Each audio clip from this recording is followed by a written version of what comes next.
मुलुंडमध्ये संरक्षक भिंत कोसळली। या दुर्घटनेमध्ये 17 वर्षांचा मुलगा ठार झाला तर 16 जण जखमी झाले। 3 ते 4 घरांवर ही संरक्षक भिंत कोसळली।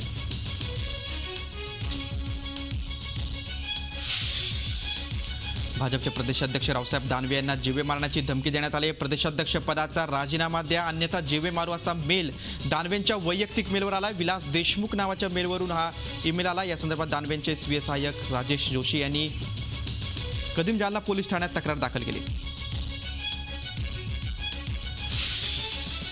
परतीच्या पावसानं कोकणातील उत्तर रत्नागिरीला चांगलं झोडपून काढलंय। पावसामुळे खेडमधील तिन्ही नद्यांना पूर आला आहे, त्यामुळे पुराचं पाणी सध्या खेड बाजारपेठेमध्ये घुसलंय। खेडच्या जगबुडी नदीला आलेल्या पुरामुळे त्यामुळे मुंबई गोवा महामार्गावरील ब्रिटिशकालीन पुलावरून पाणी जात आहे, त्यामुळे वाहतूक विस्कळीत झाली आहे।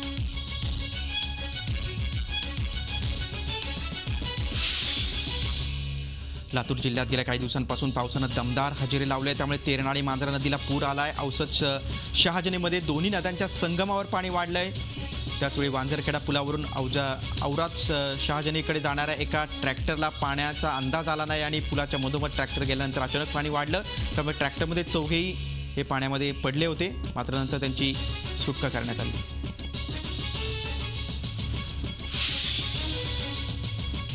उस्मानाबाद जिल्ह्यात पावसानं दमदार आणि समाधानकारक हजेरी लावली आहे। 2 दिवसात उस्मानाबाद जिल्ह्यात 8 तालुक्यात चांगला पाऊस झालाय। उस्मानाबाद तालुक्यात रात्री झालेल्या मुसळधार पावसामुळे या भागातील नदी नाले दुथडी भरून वाहत आहेत। 4 वर्षांच्या दुष्काळानंतर पहिल्यांदाच नदीला पाणी आल्यामुळे राजुरीच्या ग्रामस्थांनी ढोल ताशांच्या गजरामध्ये पाण्याचं स्वागत केलंय।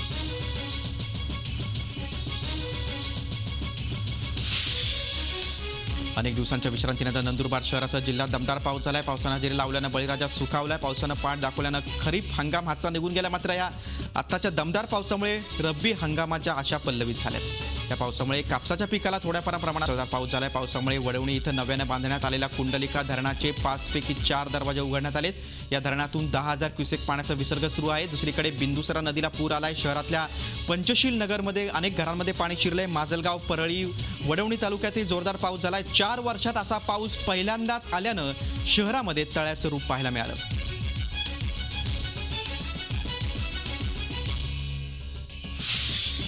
हिंगोली जिल्ह्यातल्या भेंडेगाव आणि धामणगावमध्ये वीज पडून 2 जण ठार झाले तर 3 जण गंभीर जखमी झालेत। पावसापासून बचाव करण्यासाठी हे सर्वजण झाडाखाली थांबले होते, त्यावेळी वीज कोसळून हे सर्वजण दगावले। 3 जणांची प्रकृती गंभीर आहे। कृषी विभागात कार्यरत असलेल्या राम कणेरकर आणि नितीन खंदारे यांचा मृतांमध्ये समावेश आहे, तर सदाशिव बेले, सांदोजी बोखारे आणि रवी खंदारे अशी जखमींची नावं आहेत।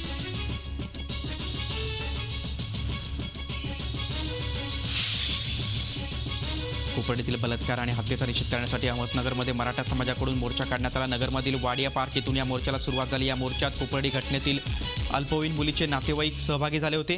त्याचबरोबर विरोधी पक्षनेते राधाकृष्ण विखे पाटील, भाई जगताप, सर्व पक्षाचे आमदार, मराठी कलाकार राजश्री लांडगे यांनी देखील या मोर्चामध्ये सहभाग घेतला होता। या मोर्चात अहमदनगर जिल्ह्यातील विविध भागातून मराठा समाजाचे नागरिक मोठ्या संख्येनं सहभागी झाले होते। असा विराट मोर्चा नगरमध्ये पाहायला मिळाला।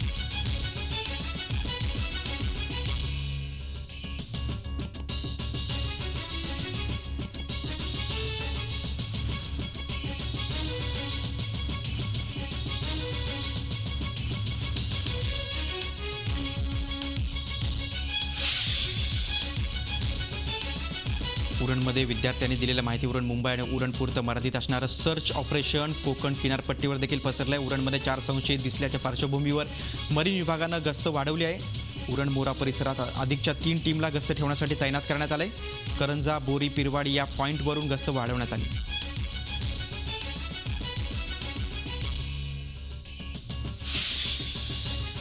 उरणमधील ज्या भागात संशयित दिसल्या तिथून अवघ्या 3 किलोमीटरवर असलेल्या करंजा गावात कोणत्याही प्रकारची सुरक्षा व्यवस्था नाही आहे। या गावाला लागून मोठी किनारपट्टी आहे। अनेक पॅसेंजर बोटी या किनाऱ्यावरून अलिबागच्या दिशेने जातात, तरी देखील तिथे सुरक्षा व्यवस्था तैनात नाही। गेली 10 वर्षे इथे असंच हा कारभार सुरू असल्याचं नागरिकांचं म्हणणं आहे। मुंबईहून उरणला सागरी मार्गाने रोज शेकडो प्रवासी प्रवास करतात, मात्र या जलवाहतूक मार्गावर सुरक्षेची कोणतीही उपाययोजना करण्यात आली नाही। त्यामुळे या ठिकाणी नेहमीच पोलिसांची गस्त घालण्याची मागणी नागरिकांकडून होत असते।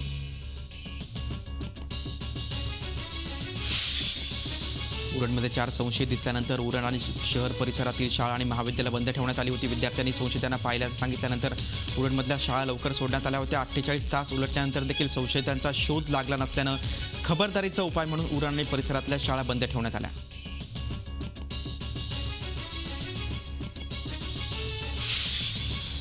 उरणमध्ये स्थानिक पोलिसांचं नौदल वगळता इतर यंत्रणांच्या मदतीने शोधकार्य सुरूच आहे. या सुरक्षा यंत्रणा संशयितांचा कसून शोध घेतात, मात्र अजूनही काही ठोस पुरावे त्यांच्या हाती लागलेले नाहीत अशी माहिती मुख्यमंत्र्यांनी दिली. नागरिकांनी घाबरून जाण्याचं कारण नसल्याचं देखील मुख्यमंत्र्यांनी स्पष्ट केलं.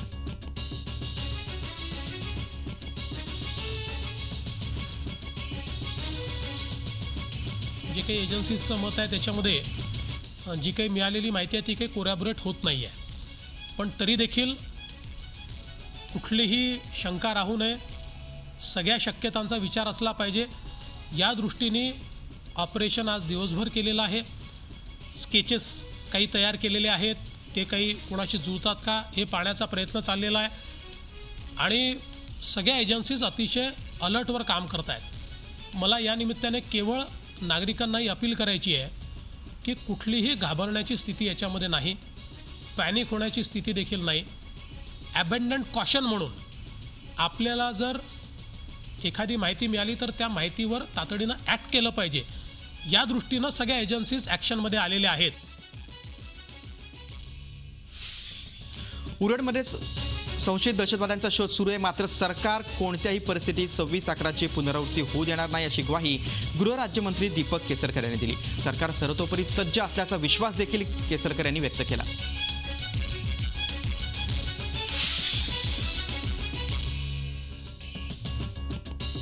उरीतल्या दहशतवादी हल्ल्यानंतर मनसे आक्रमक झाले. पाकिस्तानी कलाकारांना मनसेनं धमकी दिली. 48 तासात पाकिस्तानी कलाकारांनी मायदेशी परत जावे, अन्यथा जिथं असाल तिथे घुसून मारू असा इशाराच मनसेनं दिलाय. उरीतल्या दहशतवादी हल्ल्यात भारताचे 18 जवान शहीद झाले. त्यानंतर देशभरात पाकिस्तान विरोधात संतापाचं वातावरण निर्माण झालं. आता याच पार्श्वभूमीवर मनसेनं पाकिस्तानी कलाकारांना देशात परत जाण्याचा इशारा दिलाय.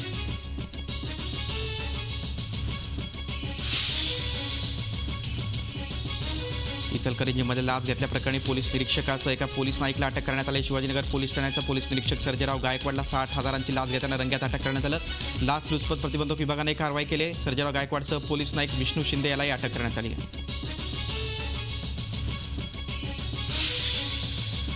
आपल्याकडे आजही ज्याच्याकडे पैसा आहे तो शिकतो, मात्र ज्याच्याकडे पैसा नाही तो शिकू शकत नाही अशी खंत मुख्यमंत्र्यांनी व्यक्त केली.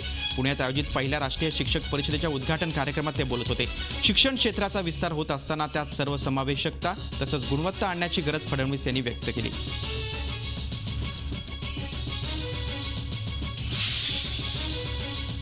राज्याच्या मंत्री पंकजा मुंडे यांची भुजबळ भेट ही खाजगी होती. आरोप लागलेल्या लोकांना भेटायचं नाही असं असतं तर काँग्रेसच्या अर्ध्यावर नेत्यांना कुणीच भेटलं नसतं. या भेटीबाबत पंकजा मुंडेच अधिक सांगतील असा टोला सुधीर मुनगंटीवार यांनी लगावला.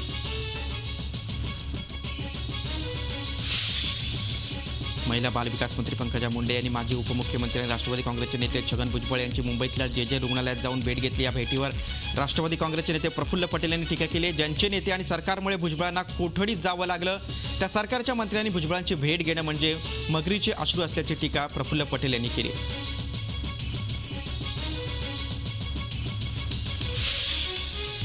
सापाची अंडी कृत्रिम पद्धतीने उबवून पिलांना जन्म देण्याचा प्रयोग पुण्यात यशस्वीपणे करण्यात आलाय. राष्ट्रसेवा समूहाच्या सर्पमित्रांनी हा प्रयोग केला. यामध्ये पकडलेल्या मादी सापानं घरामध्येच अंडी घातली होती. या सर्पमित्रांनी ती अंडी कृत्रिम पद्धतीने उबवली. त्यानंतर तब्बल 85 दिवसानंतर त्यातून पिलं बाहेर आली.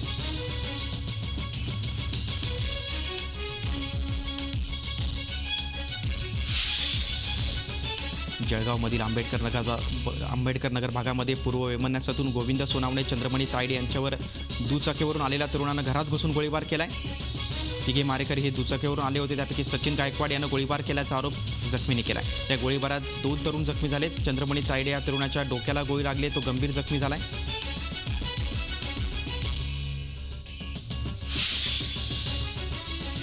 31 मे रोजी एका तोत्या टीसीनं रुचिका कांबळे या विद्यार्थिनीवर अतिप्रसंग करण्याचा प्रयत्न केला होता. मात्र या विद्यार्थिनीनं प्रसंगवर्धन राखून त्या तोत्या टीसीच्या तावडीतून आपली सुटका केली होती. हा सगळा प्रकार तिने आपल्या वडिलांना सांगितल्यानंतर त्या ठिकाणी ठाणे स्टेशनला CCTV लावण्याची मागणी या विद्यार्थिनीनं रेल्वे प्रशासनाकडे केली होती. मात्र नेहमीप्रमाणे रेल्वेनं चालढकल केल्यानं रुचिकानं आपल्या शिक्षणासाठी ठेवलेल्या पैशातून त्या ठिकाणी CCTV बसवण्याचा निर्णय घेतला होता. मात्र अखेर रेल्वेनं त्या ठिकाणी 3 महिन्यानंतर CCTV बसवले. बेस्टच्या बससाठी स्टॉपवर ताटकळत राहिलेल्या प्रवाशांची प्रतीक्षा आता काही काळात संपणार आहे. स्टॉपवर बस किती वेळात येणार आहे याची अचूक माहिती देणारं मोबाईल ॲप आणण्यासाठी बेस्टनं तयारी सुरू केली आहे. झोफॉप या कंपनीनं बेस्टसाठी हे तंत्रज्ञान तयार केलं असून प्रायोगिक तत्वावर 12 गाड्यांवर हे तंत्रज्ञान बसवण्यात येईल. समितीनं मान्यता दिल्यास हे तंत्रज्ञान येत्या काळात बेस्टच्या सर्वच गाड्यांवर बसवण्यात येईल. नोकरदार महिलांसाठी लवकरच मुंबई आणि उपनगरात लेडीज स्पेशल बस गाड्या सुरू होण्याची शक्यता आहे. राज्य सरकारच्या तेजस्विनी योजनेअंतर्गत 50 बस गाड्या खरेदी करण्यासाठी बेस्टनं प्रस्ताव सादर केला. या योजनेअंतर्गत 50% निधी राज्य सरकार देणार असून या बस गाड्या खरेदीसाठी तरतूद करण्याची विनंती उपक्रमानं केली. ही विनंती मान्य झाल्यास महिलांची गर्दीच्या वेळी धक्काबुक्की सोसत प्रवास करण्याची कटकट संपणार आहे.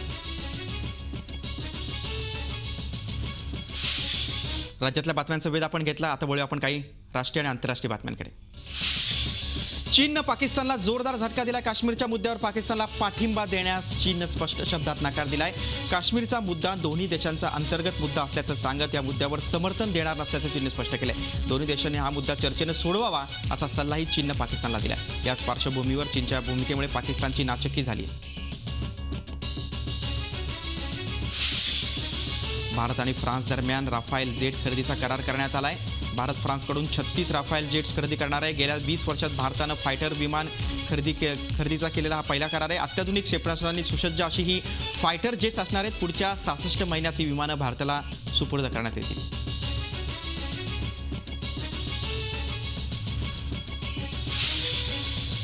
सुप्रीम कोर्टानं आदेश दिले असले तरी तामिळनाडूसाठी पाणी सोडण्याला कर्नाटकनं स्पष्ट शब्दात नकार दिलाय.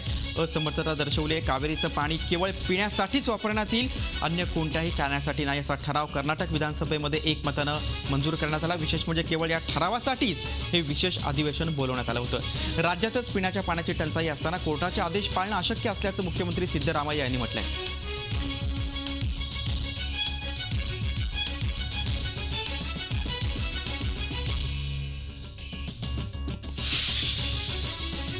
एसएल ग्रुपचे चेअरमन आणि राज्यसभा खासदार डॉक्टर सुभाष चंद्रा यांच्या शिरपेच्यात मानाचा तुरा खोवला गेला. देशातील टॉप 20 श्रीमंतांमध्ये डॉक्टर चंद्रा यांचा समावेश झाला आहे. फोर्ब्सनं टॉप 100 भारतीय गर्भश्रीमंतांची यादी प्रसिद्ध केली. या यादीमध्ये डॉक्टर सुभाष चंद्रा हे 18व्या स्थानावर आहेत.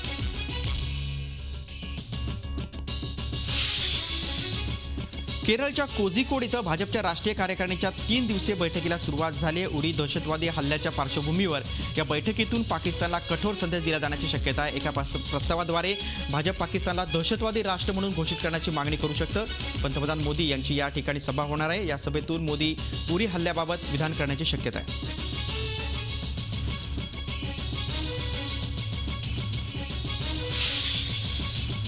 गोव्यातल्या स्कारलेट किलिंग बलात्कार प्रकरणी दोघा आरोपींची पणजीतल्या बाल न्यायालयानं निर्दोष मुक्तता केली. सॅमसन डिसोजा आणि फ्लॅसिडो कार्वोलो यांच्यावर ब्रिटिश तरुणी स्कारलेटवर बलात्कार करून तिला जखमी अवस्थेत समुद्रकिनारी सोडून दिल्याचा आरोप होता.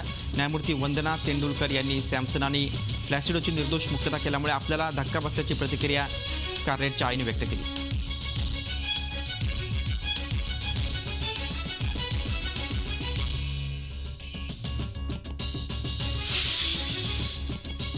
थायलंडमध्ये याला शहरात अतिरेक्यांनी घडवलेला स्फोट आणि गोळीबारात 3 पोलीस ठार झाले तर 2 जण जखमी झालेत. विदेशी पर्यटकांचं खास आकर्षण असलेल्या याला शहरात ही घटना घडली आहे. 2 पिकअप ट्रक्समधून पोलीस जात होते. यातला पहिला ट्रक स्फोटात उडून देण्यात आला.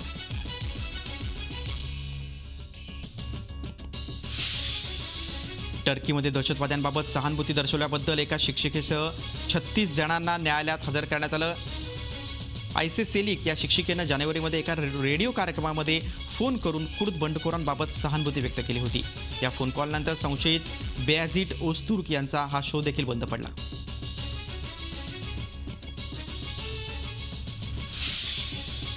सर्बियामध्ये बेपत्ता झालेला 3 वर्षांचा रशियन मुलगा 3 दिवसानंतर सुखरूप सापडलाय. सेरिन असं या बाळाचं नाव आहे.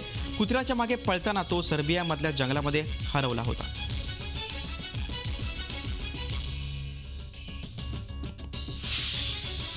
पश्चिम मध्य अमेरिकेतल्या आयोवा, विस्कॉन्सिन, मिनेसोटा या राज्यांना पुराचा फटका बसलाय. 24 तासात तब्बल 10 इंच पाऊस इथं पडलाय. त्यामुळे या राज्यांच्या बहुतांश भागातलं जनजीवन विस्कळीत झालंय. अनेक रस्ते बंद आहेत, तसंच इमारतींची देखील पडझड झाली.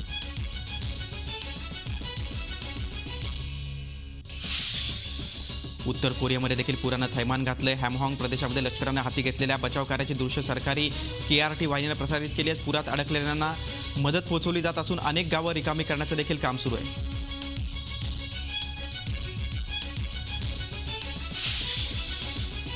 बेल्जियममध्ये अँटवर्प पोर्ट ऑथॉरिटीच्या नव्या मुख्यालयाचं नुकतंच उद्घाटन झालं. जागतिक समुद्र व्यापाराचं केंद्र असलेल्या या पोर्ट सिटीमध्ये ही देखणी इमारत उभी राहिली आहे. अर्धा भाग जहाज आणि अर्धा भाग हिरा असलेल्या या इमारतीचं डिझाईन इराकी ब्रिटिश आर्किटेक्ट जहा हदीद यांनी मृत्यूपूर्वी केलं होतं. झी 24 तास रहा एक पाऊल पुढे.